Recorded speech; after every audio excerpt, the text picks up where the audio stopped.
अर्जुन विषाद योग श्रीमद् भगवद गीता का प्रथम अध्याय है।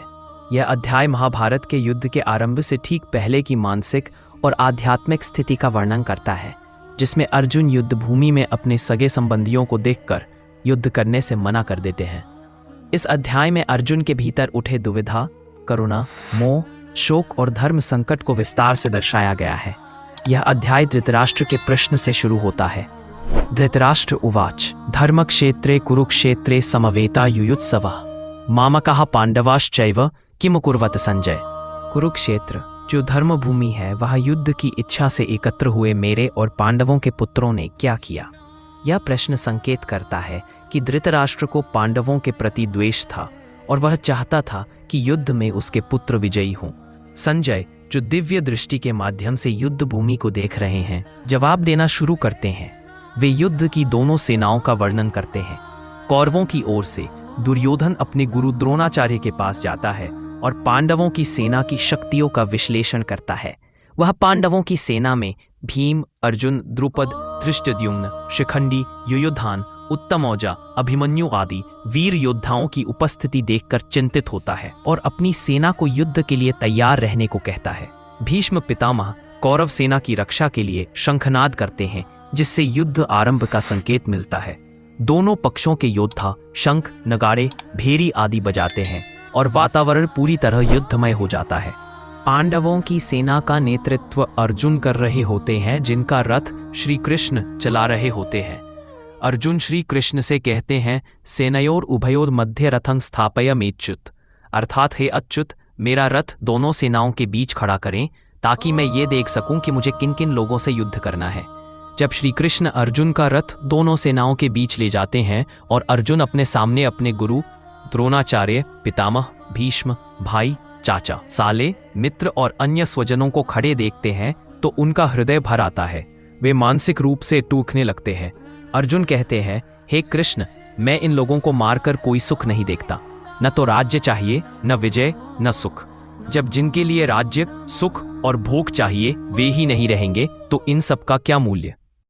अर्जुन का मन करुणा, मोह और भ्रांति से भर जाता है।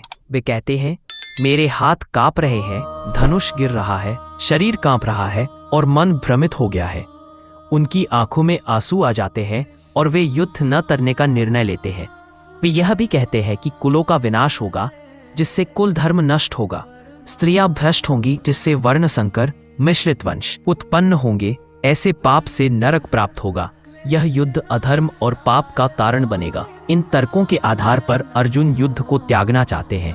वे अपने ही स्वजनों की हत्या को महापाप मानते हैं। इस अध्याय में श्री कृष्ण कोई उपदेश नहीं देते। वे केवल अर्जुन की मनोस्थिति को सुनते और समझते हैं। वे प्रतीक्षा करते हैं कि अर्जुन अपनी बात पूरी कर ले और अपने अंतर्मन की गहराई तक पहुंच जाए। वास्तव में यह अर्जुन की आत्मा की पुकार है, एक ऐसा समय जब वह आध्यात्मिक उत्तरों के लिए तैयार होते हैं। अर्जुन कहते हैं, हे गोविंद, मैं युद्ध नहीं करूंगा।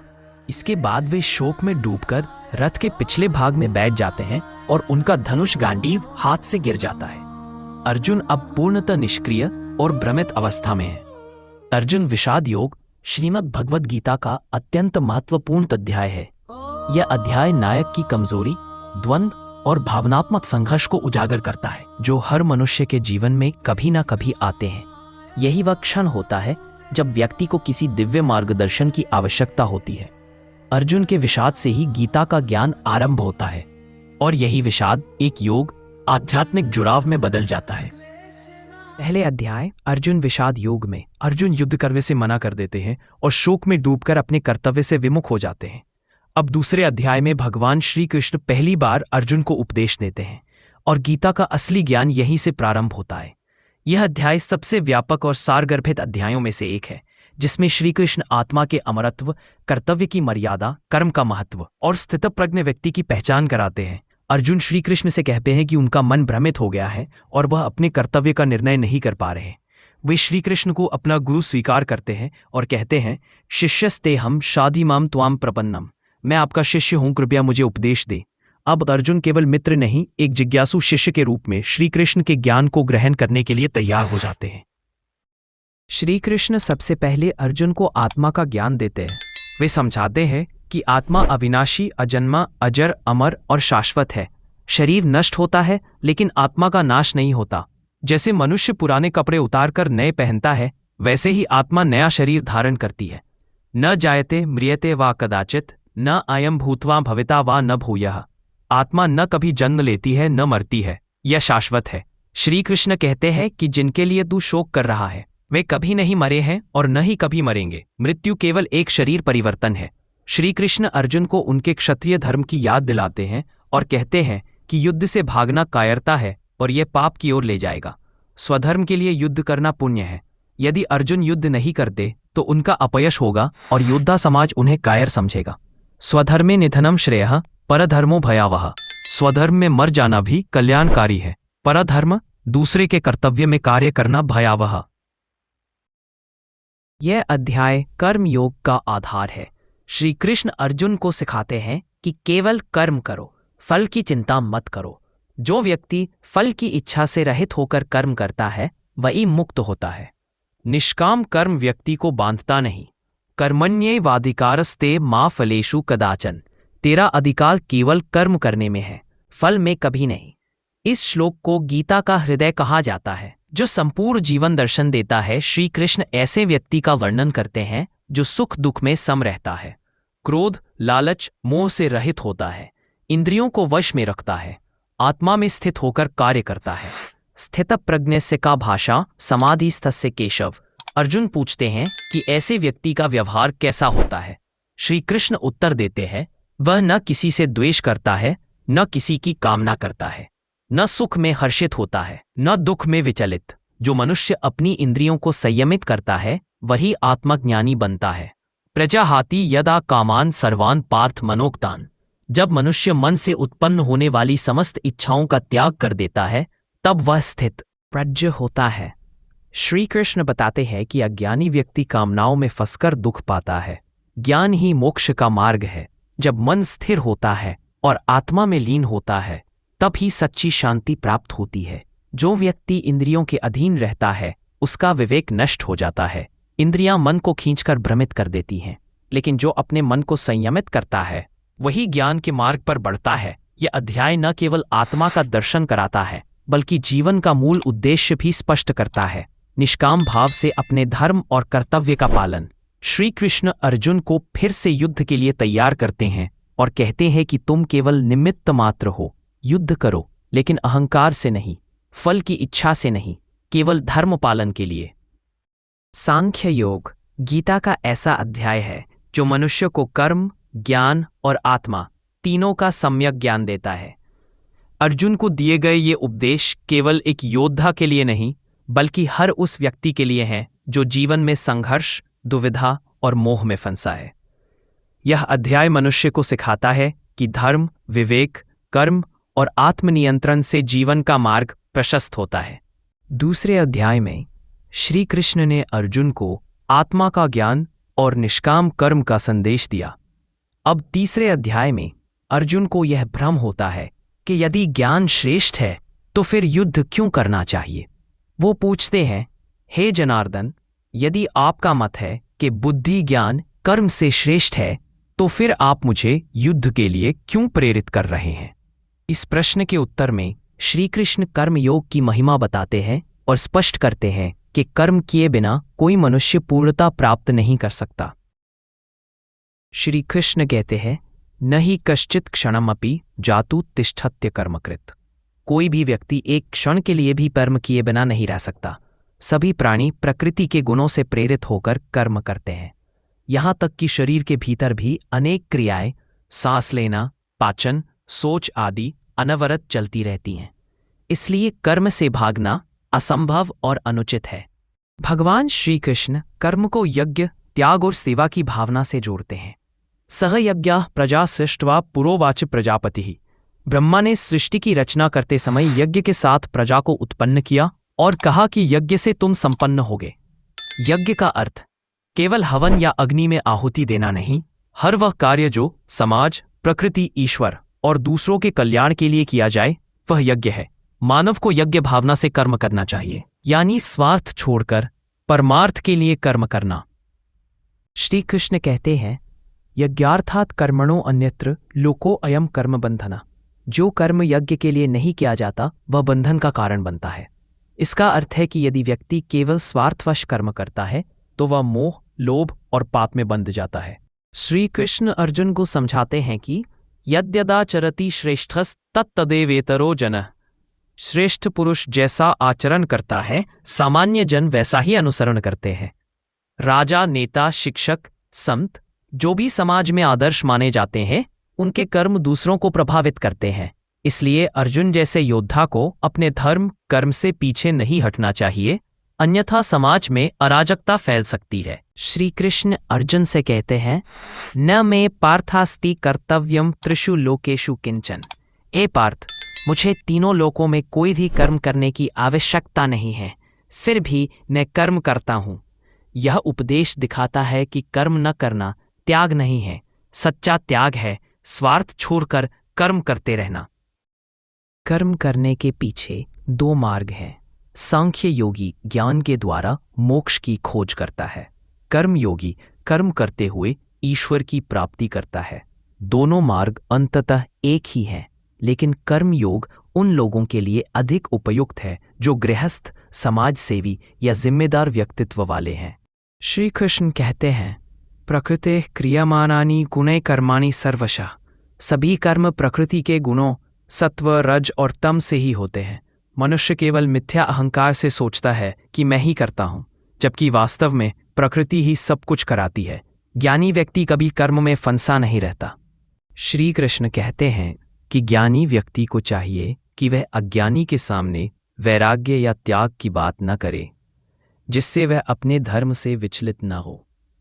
सभी को उसके स्तर के अनुसार ज्ञान देना चाहिए। जय श्री। तीसरे अध्याय में श्री कृष्ण ने निष्काम कर्म का महत्व बताया। अब चौथे अध्याय में वे यह बताते हैं कि ज्ञान और कर्म को कैसे एक साथ साधा जाए। यह अध्याय यह भी स्पष्ट करता है कि गीता का यह ज्ञान उन्होंने कब और कैसे पहले भी लोगों को दिया है। इस अध्याय में श्री कृष्ण दिव्य ज्ञान का रहस्य प्रकट करते हैं, ईश्वर के रूप में अपने स्वरूप को स्पष्ट करते हैं और अर्जुन को सच्चे ज्ञान की महिमा समझाते हैं। श्री कृष्ण कहते हैं कि यह ज्ञान उन्होंने स्वयं सूर्यदेव विवस्वान को दिया था। सूर्य ने यह ज्ञान मनु को दिया और मनु ने इक्ष्वाकु को। इस प्रकार यह ज्ञान पीढ़ियों तक चला, लेकिन समय के साथ नष्ट हो गया। इमं विवस्वते योगम प्रोक्तवान अहमव्यम। मैंने इस अविनाशी योग को सूर्य को कहा था। अब श्री कृष्ण अर्जुन को यह प्राचीन ज्ञान पुनः दे रहे हैं। अर्जुन यह जानकर चकित होते हैं कि श्री कृष्ण ने सूर्य को यह ज्ञान कब दिया। वे तो अभी हाल में जन्मे हैं। श्री कृष्ण कहते हैं, बहूनि में व्यतीतानि जन्मानि तव चार्जुन तान्यहम वेद सर्वाणि न त्वं वेत्ता परंतप। हे अर्जुन, मेरे और तुम्हारे कई जन्म हो चुके हैं, मैं उन सबको जानता हूँ, परंतु तू नहीं जानता। श्री कृष्ण यह स्पष्ट करते हैं कि वे परमेश्वर हैं जो हर युग में धर्म की स्थापना के लिए जन्म लेते हैं। यदा यदा ही धर्मस्य ग्लानिर्भवति भारत तदात्मानं सृजाम्यहम् परित्राणाय साधूनां विनाशाय च दुष्कृतां धर्म संस्थापनार्थाय संभवामि युगे युगे। जब जब इस अध्याय में श्री कृष्ण यह समझाते हैं कि कर्म का संन्यास केवल कर्म त्याग नहीं है, बल्कि कर्म में लिप्त रहते हुए फल की इच्छा का त्याग करना ही सच्चा संन्यास है। कर्मणि अकर्म यह पश्येत स बुद्धिमान। जो कर्म में भी अकर्म देखता है वही ज्ञानी है। भगवान कहते हैं कि जो व्यक्ति सच्चे ज्ञान को प्राप्त कर लेता है उसके सभी कर्म, अच्छे बुरे, ज्ञान की अग्नि में जलकर भस्म हो जाते हैं।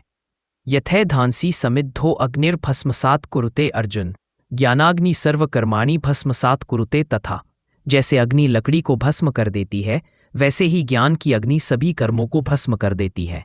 श्री कृष्ण कहते हैं, तद विद्धि प्रणिपातेन परिप्रश्नेन सेवया उपदेक्षन्ति ते ज्ञानम ज्ञानिनस्तत्वदर्शिना। तू ज्ञान को जानने के लिए गुरु के पास जाकर विनम्रतापूर्वक प्रश्न पूछ और उनकी सेवा कर, वे तुझे ज्ञान देंगे। इस श्लोक में श्री कृष्ण बताते हैं कि गुरु की सेवा और विनम्रता से ही सच्चा ज्ञान प्राप्त होता है, जो ईश्वर में स्थित होता है, जिसे आत्मा और ब्रह्म का अनुभव हो चुका होता है, जो किसी कर्म के फल से नहीं डरता और ना ही आकर्षित होता है, जो सुख दुख लाभ हानि में सम रहता है। ऐसे ज्ञानी व्यक्ति को मृत्यु का भय नहीं होता, क्योंकि वह जानता है कि आत्मा अजर अमर है। भगवान कहते हैं कि श्रद्धा और विश्वास के बिना कोई भी व्यक्ति ज्ञान प्राप्त नहीं कर सकता। श्रद्धावान लभते ज्ञानम। श्रद्धावान ही ज्ञान प्राप्त करता है। जो संदेह करता है वह ना इस लोक में सुखी होता है ना परलोक में। जब मनुष्य ज्ञान के प्रकाश से प्रकाशित हो जाता है तब वह सभी प्राणियों में आत्मा को देखता है। वह मोह, राग और द्वेष से मुक्त हो जाता है। वह कर्म करता हुआ भी बंधन में नहीं पड़ता। वह आत्म तत्व में स्थित रहता है और मुक्त हो जाता है। ज्ञान कर्म संन्यास योग अध्याय हमें सिखाता है कि जीवन में केवल बाहरी संन्यास गृह त्याग से मुक्ति नहीं मिलती। असली संन्यास मन और बुद्धि का होता है। जब व्यक्ति कर्म करता हुआ भी स्वयं को कर्ता न मानते हुए ईश्वर के प्रति समर्पण करता है।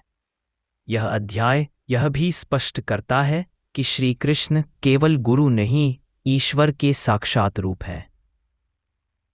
वह सभी बंधनों से मुक्त होकर परम शांति को प्राप्त करता है।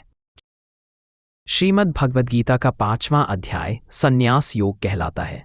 इसमें भगवान श्री कृष्ण अर्जुन को कर्मयोग और संन्यास त्याग के बीच का अंतर, उनका महत्व, श्रेष्ठ मार्ग और परम शांति की प्राप्ति की विधि समझाते हैं। यह अध्याय योग और ज्ञान के माध्यम से मुक्ति प्राप्त करने की दिशा में गहराई से चर्चा करता है। कर्म संन्यास और कर्मयोग का तुलनात्मक विश्लेषण। अर्जुन श्री कृष्ण से पूछते हैं कि वे एक ओर कर्म का त्याग करने संन्यास की बात करते हैं और दूसरी ओर निष्काम कर्म करने कर्मयोग को श्रेष्ठ बताते हैं। इसलिए अर्जुन श्री कृष्ण से स्पष्ट रूप से कहते हैं कि वे उन्हें निश्चित रूप से बताएं कि दोनों में से श्रेष्ठ मार्ग कौन सा है। भगवान श्री कृष्ण कहते हैं कि संन्यास और कर्मयोग दोनों ही मोक्ष के मार्ग हैं, लेकिन इन दोनों में कर्मयोग श्रेष्ठ है, क्योंकि असमय व्यक्ति संसार में रहते हुए भी ईश्वर से जुड़ा रहता है और कर्तव्यों का पालन करता है। कर्मयोगी व्यक्ति सभी कर्मों को ईश्वर को समर्पित करके करता है। वह फल की अपेक्षा नहीं करता, इसलिए उसे कभी बंधन नहीं होता। वह हर कार्य में संभाव रखता है, चाहे सुख हो या दुख, लाभ हो या हानि। यह समता की भावना ही उसे आंतरिक शांति और अंततः मुक्ति की ओर ले जाती है। इस अध्याय में भगवान श्री कृष्ण एक ज्ञानी की विशेषताओं का वर्णन करते हैं। एक सच्चा ज्ञानी किसी से द्वेष नहीं करता, किसी वस्तु से अत्यधिक मोह नहीं रखता, सभी प्राणियों में ईश्वर को देखता है, आत्मा को अजर, अमर और शुद्ध मानता है, कर्मों में लिप्त होते हुए भी निर्लिप्त रहता है। जो ब्रह्म में स्थित है वह सच्चे अर्थ में शांति को प्राप्त करता है। ऐसा व्यक्ति सभी द्वंद्वों से ऊपर उठ जाता है। वह यह जानता है कि आत्मा अकर्ता है, न वह जन्म लेती है और न मरती है। वह अपने कर्मों को प्रकृति का खेल समझता है। भगवान बताते हैं कि ऐसा ब्रह्मनिष्ठ व्यक्ति हर प्राणी में समत्व की दृष्टि रखता है, चाहे वह ब्राह्मण हो, गधा हो, हाथी हो या कुत्ता, सब में वह एक ही ब्रह्म का दर्शन करता है। इस अध्याय में यह भी कहा गया है कि जो व्यक्ति अपनी इंद्रियों को वश में कर लेता है, मन को स्थिर कर लेता है और परमात्मा में लीन हो जाता है, वही मोक्ष प्राप्त करता है। भगवान श्री कृष्ण बताते हैं कि आत्मा को जानने वाला व्यक्ति न तो किसी कर्म से बंधता है, न ही किसी भोग में आसक्त होता है। ऐसा व्यक्ति सच्चे ज्ञान द्वारा संसार के मोह को पाता है। संन्यास का अर्थ केवल वस्त्र त्यागना या जंगल में जाना नहीं है। वास्तविक संन्यास वह है जिसमें मनुष्य अपने अहंकार और कर्मों के फलों की कामना को त्याग दे। भगवान कहते हैं, जो कोई कर्म का त्याग करके केवल बैठा है लेकिन मन में भोगों की आसक्ति बनी हुई है, वह सच्चा सन्यासी नहीं है। सच्चा त्यागी वही है जो कर्म करते हुए भी फल की आसक्ति नहीं रखता। जो व्यक्ति ब्रह्म को जानता है वह न किसी से द्वेष करता है और न किसी से मोह करता है। वह समस्त संसार को ब्रह्ममय देखता है। भगवान बताते हैं कि जो योगी सच्चे ज्ञान से युक्त होता है वह इस जीवन में भी ब्रह्म का अनुभव कर सकता है। ब्रह्म के लक्षण हैं शुद्ध, अचल, नित्य, मुक्त, निर्गुण। इस ब्रह्म को जानकर व्यक्ति फिर जन्म मरण के बंधन में नहीं पड़ता। अध्याय 5 का मुख्य संदेश यह है कि कर्म करना आवश्यक है, लेकिन उसे ईश्वर को समर्पित करना चाहिए। फल की इच्छा से मुक्त होकर कर्म करने वाला ही सच्चा योगी और ज्ञानी है। संन्यास का मतलब केवल भौतिक वस्तुओं का त्याग नहीं, बल्कि मन की आसक्तियों का त्याग है। जब व्यक्ति समदृष्टि प्राप्त कर लेता है और ब्रह्म के अनुभव में स्थिर हो जाता है, तब वह जन्म मरण से मुक्त हो जाता है। अंत में भगवान कहते हैं कि जो व्यक्ति आत्मा और परमात्मा के एकत्व को समझता है वही सच्ची शांति और मोक्ष को प्राप्त करता है। श्रीमद् भगवद गीता का 6ठा अध्याय ध्यान योग कहलाता है। इस अध्याय में भगवान श्री कृष्ण अर्जुन को यह सिखाते हैं कि ध्यान के माध्यम से आत्म साक्षात्कार कैसे किया जा सकता है। वे बताते हैं कि सच्चा योगी कौन होता है, ध्यान की स्थिति कैसी होती है और किस प्रकार साधक मन को स्थिर करके ईश्वर में लीन आत्मा का ज्ञान श्री कृष्ण बताते हैं कि जो व्यक्ति बिना फल की इच्छा के अपने कर्तव्यों का पालन करता है और कर्मों से आसक्ति नहीं रखता, वही सच्चा सन्यासी और योगी है। केवल अग्नि जलाना या सन्यासी वस्त्र पहन लेना योग नहीं है। योग का सार है आसक्ति का त्याग और मन की एकाग्रता। अनाश्रितः कर्म फलन कार्यं कर्म करोति यः स सन्यासी च योगी च न निरग्निर्चाक्रिया।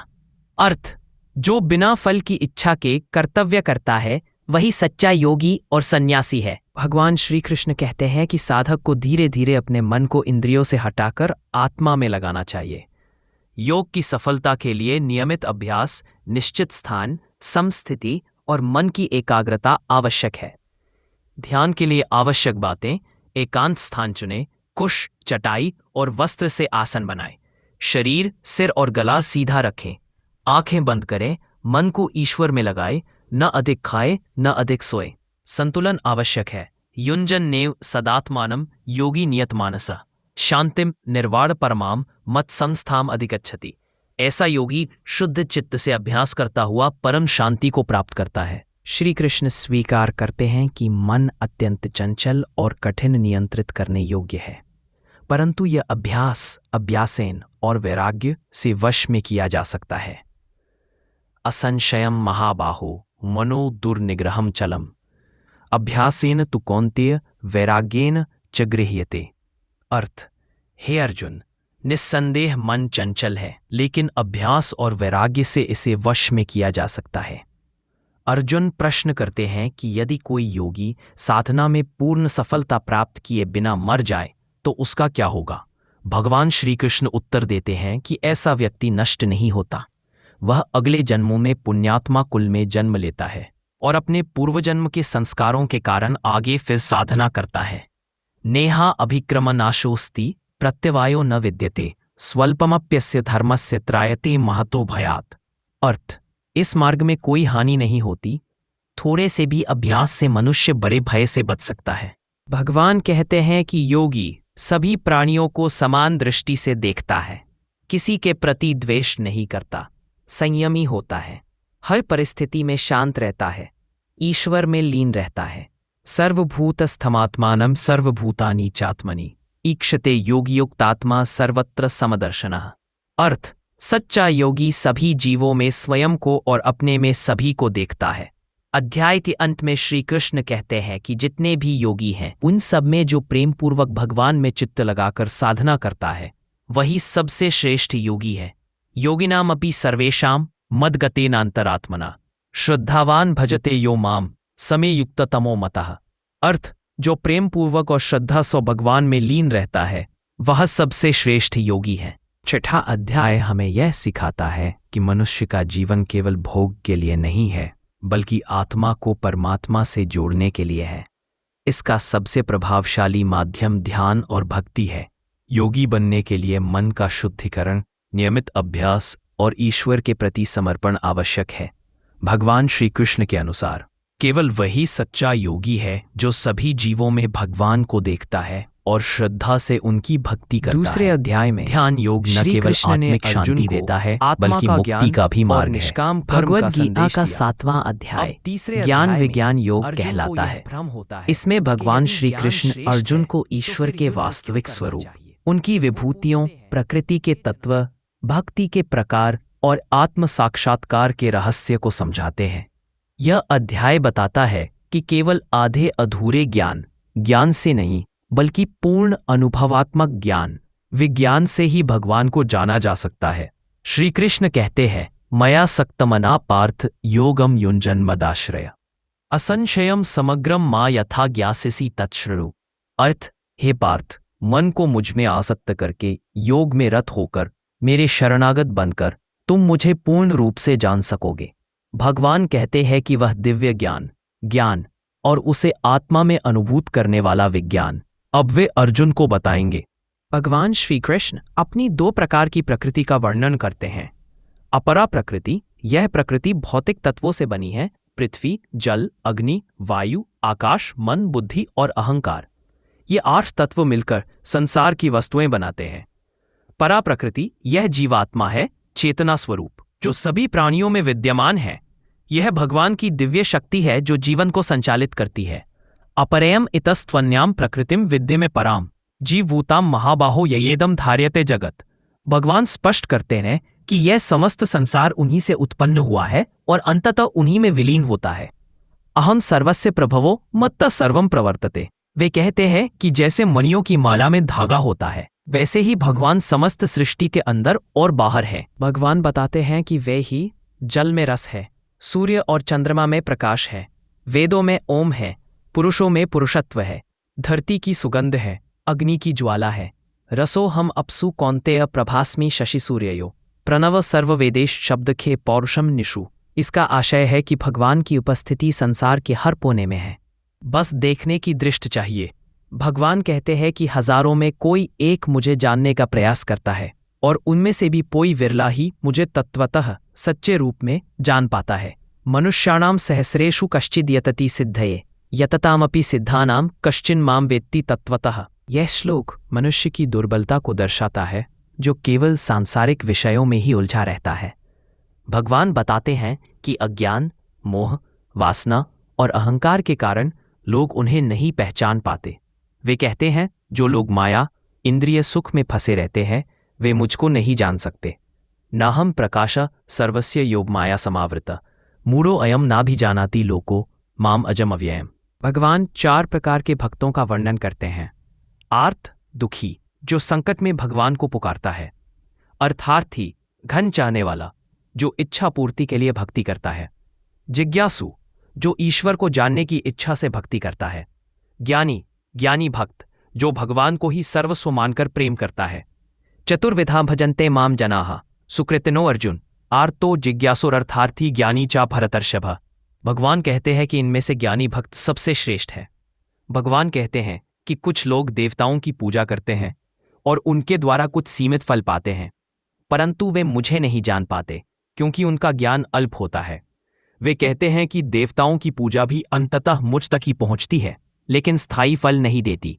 जो भक्त भगवान को तत्व से जानता है, वह नित्य भगवान में स्थित रहता है। वह जानता है कि भगवान ही सब कुछ है, कारण और कार्य, सृष्टिकर्ता और साक्षी। भगवान कहते हैं कि ज्ञानी मेरे लिए अत्यंत प्रिय है और मैं उसके लिए। बहुनाम जन्मनामन्ते ज्ञानवान माम प्रपद्यते वासुदेव सर्वमिति स महात्मा सुदुर्लभ। 7वें अध्याय में भगवान श्री कृष्ण गहरे आध्यात्मिक रहस्यों को प्रकट करते हैं। वे बताते हैं वह परम तत्व कौन है, सृष्टि का संचालन कैसे होता है। भक्तिपूर्ण ज्ञान ही मुक्ति का मार्ग है। ज्ञानी भक्त सबसे श्रेष्ठ है।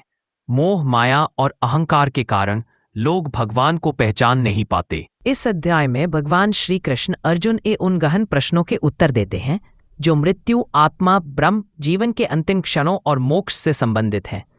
यह अध्याय बताता है कि कोई मनुष्य मृत्यु के समय किस भाव में ईश्वर का स्मरण करे, यही तय करता है कि उसे जन्म मरण से मुक्ति मिलेगी या नहीं। अर्जुन भगवान से 7 गूढ़ प्रश्न पूछते हैं। ब्रह्म क्या है? व्हाट इज ब्रह्मन? अध्यात्म क्या है? कर्म क्या है? अधिभूत क्या है? अधिदैव क्या है? अधियज्ञ क्या है? मृत्यु के समय ईश्वर को कैसे जाना जा सकता है? भगवान श्री कृष्ण के उत्तर: अक्षरम ब्रह्म परमम। ब्रह्म वह अविनाशी परम सत्य है जो न जन्म लेता है न मरता है। अध्यात्म, व्यक्ति का आत्मस्वरूप, वह चेतना जो शरीर से परे है। कर्म, वह प्रक्रिया जिससे प्राणी इस भौतिक जगत में उत्पन्न होते हैं। अधिभूत, संपूर्ण भौतिक संसार, पंचमहाभूत और जीव। अधिदैव, देवताओं और सूक्ष्म शक्तियों का क्षेत्र, चंद्र, सूर्य, इंद्र आदि। अधियज्ञ, ईश्वर का वह रूप जो हर प्राणी के शरीर में यज्ञ रूप से स्थित है, अर्थात स्वयं श्री कृष्ण। अंतकाले च मामेव स्मरन् मुक्त्वा कलेवरम यह प्रयाति समद्भावम याति नास्त्यत्र संशयः। श्लोक 5। भगवान श्री कृष्ण कहते हैं कि जो मृत्यु के समय मुझे स्मरण करता हुआ शरीर त्यागता है, वह मेरे ही स्वरूप को प्राप्त होता है। इसलिए जीवन भर अभ्यास करना जरूरी है ताकि अंतिम समय में चित्त ईश्वर में लगा रहे। यम यम वापि स्मरण भावम त्यजत्यन्ते कलेवरम तम तमेवैति कौन्तेय सदा तद भाव भावितः। अर्थात व्यक्ति मृत्यु के समय जिस भाव को स्मरण करता है वही भाव उसका अगला जन्म तय करता है। यह श्लोक पुनर्जन्म और मृत्यु के समय के मनोभावों की गंभीरता को दर्शाता है। भगवान कहते हैं कि मृत्यु के समय मन और प्राण को भावों के मध्य स्थिर कर ईश्वर का नाम ओम का जाप करता हुआ जो आत्मा शरीर का त्याग करती है वह परम गति को प्राप्त करती है। ओम इत्येकाक्षरम ब्रह्म व्याहरन् मामनुस्मरन् यः प्रयाति त्यजन देहम स याति परमांगतिम। श्लोक 13। भगवान कहते हैं कि उनका धाम अनावृति जहां से लौटना नहीं होता है। मामुपेत्य पुनर्जन्म दुःखालयम शाश्वतं नाप्नुवन्ति महात्मानः संसिद्धिम परमांगता। श्लोक 15। जो भक्त मेरी भक्ति करके मुझे प्राप्त करता है वह फिर जन्म मरण के चक्र में नहीं पड़ता। भगवान ये भी समझाते हैं कि सृष्टि दूसरे एक चक्र अध्याय के में अनुसार बार-बार कृष्ण ने और अर्जुन नष्ट को होती रहती है। आत्मा का ज्ञान इसे और दिन निष्काम कर्म का ब्रह्मा के संदेश चक्र दिया। से जोड़ा गया है। अब तीसरे ब्रह्मा अध्याय का में एक दिन अर्जुन को यह भ्रम होता 1000 है युग कि यदि ब्रह्मा ज्ञान का एक श्रेष्ठ रात है, इक्वल तो टू फिर युद्ध 1000 क्यों युग करना चाहिए? जब दिन होता है शुक्ल सृष्टि कृष्ण उत्पन्न गति होती है है ते जब रात जगरात में शाश्वती लीन हो हो जाती जाती है। है। एक एकया दो याति गतियां नावृत्य शुक्ल मन्यया और आवेश्य कृष्ण में है। वच। भगवान तो फिर श्री भगवान कृष्ण कहते हैं के कि बाद जो सच्चे मन से के भक्ति दो करते मार्ग हैं, बताते वे हैं। मुझे प्राप्त करते हैं। शुक्ल मार्ग वे न तो प्रकाश शुक्ल मार्ग, कृष्ण मार्ग योगी जो ब्रह्म को जानकर नहीं मृत्यु को पुनर्जन्म प्राप्त करते हैं। उन्हें केवल ये भक्ति मार्ग और मोक्ष ईश्वर की का ओर ले स्मरण जाता करना है। होता है। आत्मा ब्रह्म लोक जाती है पार्थ और फिर जानन पुनर्जन्म योगी नहीं मोहिति होता। कश्चन। तस्मात् सर्वेषु कालेषु योगयुक्तो भव। सांसारिक कर्मों अक्षर के ब्रह्म आधार पर योग, मरने वाले अध्याय इस 8, मार्ग पर मृत्यु जाते के हैं। रहस्य। उन्हें पुनः जन्म लेना पड़ता ब्रह्म है। की महिमा और मुक्ति के रहस्यों को उजागर करता है। यह अध्याय बताता है कि जीवन भर ईश्वर का स्मरण जरूरी है क्योंकि मृत्यु के समय वही भाव निर्णायक होता है। ओम का उच्चारण, मन की एकाग्रता और ईश्वर में विश्वास आत्मा को परम धाम पहुंचाते हैं। पुनर्जन्म और मोक्ष केवल कर्म नहीं बल्कि चेतन स्थिति और भक्ति पर आधारित है। सच्चा योगी वही है जो हर समय भगवान में चित्त लगाकर जीवन यापन करता है। अध्याय 9 में भगवान श्री कृष्ण अर्जुन को सबसे गोपनीय और श्रेष्ठ ज्ञान प्रदान करते हैं। ऐसा ज्ञान जो भक्ति पर आधारित है और जिसके माध्यम से मनुष्य मोक्ष प्राप्त कर सकता है। यह ज्ञान न केवल तात्विक है बल्कि सीधे सीधे आत्मा को परमात्मा से जोड़ने वाला साधन है। राजविद्या राजगुह्यम पवित्रमिदमुत्तमम प्रत्यक्षावगमम धर्म्यम सुसुखम कर्तुमव्यम। भगवान श्री कृष्ण कहते हैं यह राजविद्या ज्ञानों का राजा है क्योंकि यह सबसे ऊंचा और पवित्र ज्ञान है। यह राजगुह्य सबसे गुप्त है क्योंकि इसे केवल श्रद्धा और भक्ति से ही जाना जा सकता है। यह प्रत्यक्ष अनुभव करने योग्य है और सुसुखम पालन करना सरल है। भगवान कहते हैं कि जो श्रद्धावान भक्त इस ज्ञान को अपनाते हैं वे मुझे प्राप्त करते हैं, लेकिन जो श्रद्धाहीन हैं वे बार बार जन्म मरण के चक्र में फंसे रहते हैं। अश्रद्धाना पुरुषा धर्मस्यास्य परंतप अप्राप्यमान निवर्तन्ते मृत्युम संसार वर्तमनि। इसलिए भक्ति में श्रद्धा अत्यंत आवश्यक है। श्री कृष्ण कहते हैं कि यह संपूर्ण संसार मुझसे व्याप्त है लेकिन मैं उसमें सीमित नहीं हूं। मया ततमिदम सर्वम जगद अव्यक्तमूर्तिना मत्स्थानी सर्वभूतानि न चह तेषोवस्थिता। वे बताते हैं कि सभी जीव मेरे भीतर हैं परंतु मैं उन सभी में लिप्त नहीं हूं। यह मेरी दिव्य योग शक्ति है। श्री कृष्ण कहते हैं मैं ही सृष्टि का उत्पत्ति करता हूं, मैं ही उसका पालन करता हूं और अंततः वही सब मुझ में विलीन हो जाता है।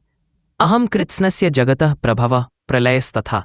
सृष्टि मेरी शक्ति से संचालित होती है परंतु मैं उसमें संलग्न नहीं रहता। अवजानन्ति मां मूढ़ा मानुषीम तनुमाश्रितम परम भावम अजानन्तो मम भूतमहेश्वरम। जो लोग भगवान को केवल एक मनुष्य समझते हैं जैसे श्री कृष्ण का मानव रूप, वे भगवान की दिव्यता को नहीं पहचानते। वे मोहित होकर माया में पड़े रहते हैं। श्री कृष्ण सच्चे भक्तों का वर्णन करते हैं जो निरंतर उनका भजन करते हैं, जो उन्हें सर्वत्र देखते हैं, जो उन्हें प्रेम पूर्वक नमन करते हैं, जो कर्म ज्ञान और ध्यान से जुड़े हैं। महात्मानस्तु माम पार्थ दैवीं प्रकृतिमाश्रिता भजन्त्यनन्य मनसो ज्ञात्वा भूतादिमव्ययम्। श्री कृष्ण कहते हैं ये यथा माम प्रपद्यन्ते ताम तथैव भजाम्यहम् मम वर्तमानुवर्तन्ते मनुष्याः पार्थ सर्वशः। जो जिस भावना से मुझे भजते हैं मैं उसी प्रकार उन्हें फल देता हूँ। यहाँ तक कि जो दूसरे देवताओं को पूजते हैं वे भी अनजाने में मेरी ही पूजा करते हैं परंतु वह अन्यायिक अविधिपूर्वक होती है। पत्रम पुष्पम फलं तोयम यो मे भक्त्या प्रयच्छति तदहम भक्त्युपहृतमश्नामि प्रयतात्मनः। भगवान कहते हैं यदि कोई भक्त पत्र पत्ता पुष्प, फूल, फल या जल भी मुझे श्रद्धा से अर्पित करता है तो मैं उसे प्रेम से स्वीकार करता हूँ। भक्ति में वस्तु का मूल्य नहीं, भावना और श्रद्धा का मूल्य होता है। भगवान कहते हैं कि भक्त कभी नष्ट नहीं होता, चाहे उसका जन्म कैसा भी हो। कौन्तेय प्रतिजानी ही न मे भक्तः प्रणश्यति। इस श्लोक से यह सिद्ध होता है कि भगवान अपने भक्त की रक्षा हर स्थिति में करते हैं। मान ही पार्थ व्यपाश्रित्य येपि स्यु पापयोनयः स्त्रियो वैश्यास्तथा शूद्रास्तेपि यान्ति पराम गतिम। भगवान सामाजिक श्रेणियों से ऊपर उठकर कहते हैं कि जो कोई भी श्रद्धा और भक्ति से उनकी शरण में आता है वह परम गति प्राप्त करता है। मन मना भव मद भक्तो मद्याजी मान नमस्कुरु मामे वैश्यासी युक्त्वैवं आत्मानं मत परायणः। भगवान इस अध्याय के अंत में कहते हैं, मुझ में मन लगाओ, मेरे भक्त बनो, मेरी पूजा करो, मुझे नमस्कार करो, तब तुम निश्चित ही मुझे प्राप्त करोगे। राजविद्या राजगुह्या योग हमें बताता है कि ईश्वर को जानना कठिन नहीं, यदि भक्ति और श्रद्धा सच्ची हो। भगवान सर्वशक्तिमान होते हुए भी भक्त के प्रेम के सामने झुकते हैं। जाति, जन्म, ज्ञान, योग, तप सब व्यर्थ है यदि भक्ति नहीं है। यह ज्ञान गूढ़ है, परंतु जिसे सच्चा प्रेम हो वह सहज ही समझ सकता है। भगवान अपने भक्त के कल्याण के लिए सदैव तत्पर रहते हैं। जय श्री कृष्ण। अगला अध्याय अगली वीडियो में। अगर वीडियो से मन को शांति मिली हो तो कृपया एक लाइक और चैनल को सब्सक्राइब जरूर करें। धन्यवाद।